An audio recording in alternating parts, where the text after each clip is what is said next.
it modifies itself into experience.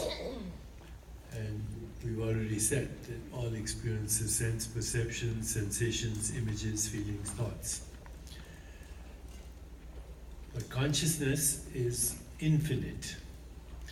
So it modifies itself into all knowers, all modes of knowing, and all things known.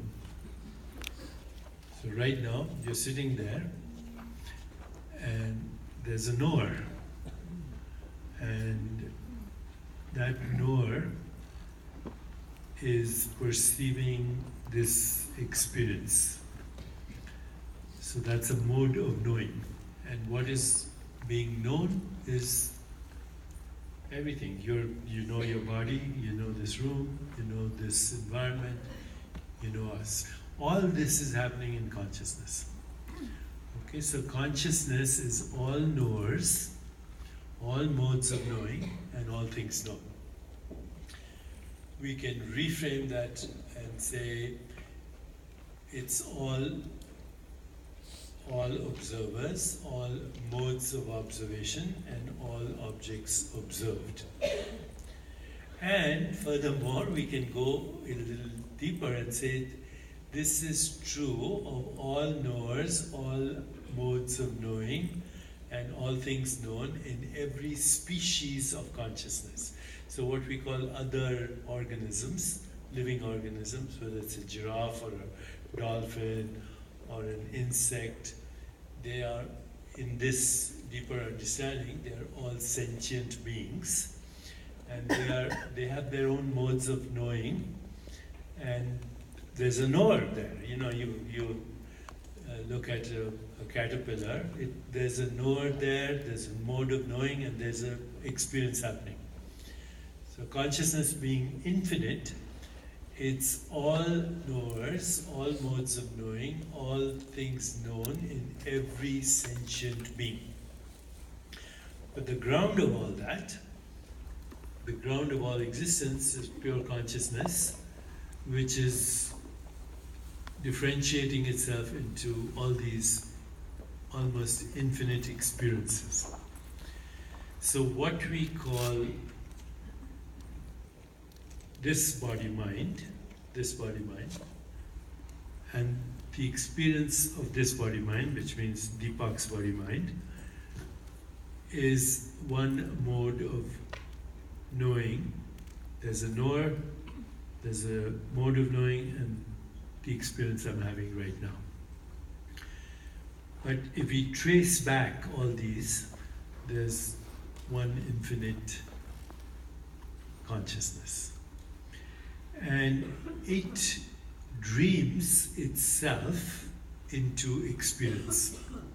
It dreams itself into experience. So what you're experiencing right now is a waking dream. And by the way, when I do my session tonight, or later this afternoon, we go even deeper into how the dream progresses along the journey of evolution of consciousness. But this present experience is a dream, in a lucid, vivid now. Everything that's a second, a microsecond before this, a microsecond after this, or even by the time my words reach you, is already changed. The only invariant in all these experiences is the witnessing awareness. Okay? So every day, we go through this cycle of what we call the waking state, the dream state at night, and then the deep sleep state.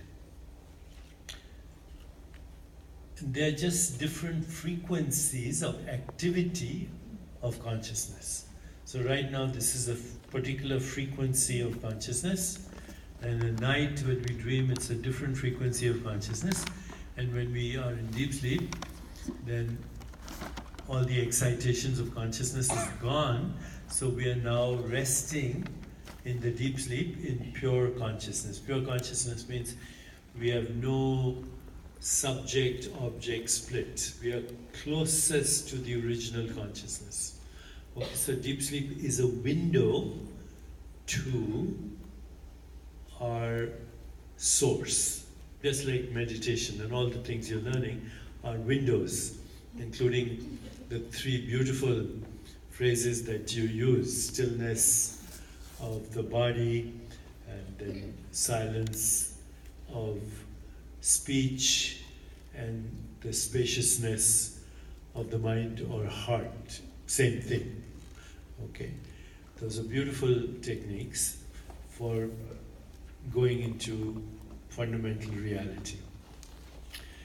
So, my first question to you is, and now that we've had a little bit of introduction, with everyone's permission,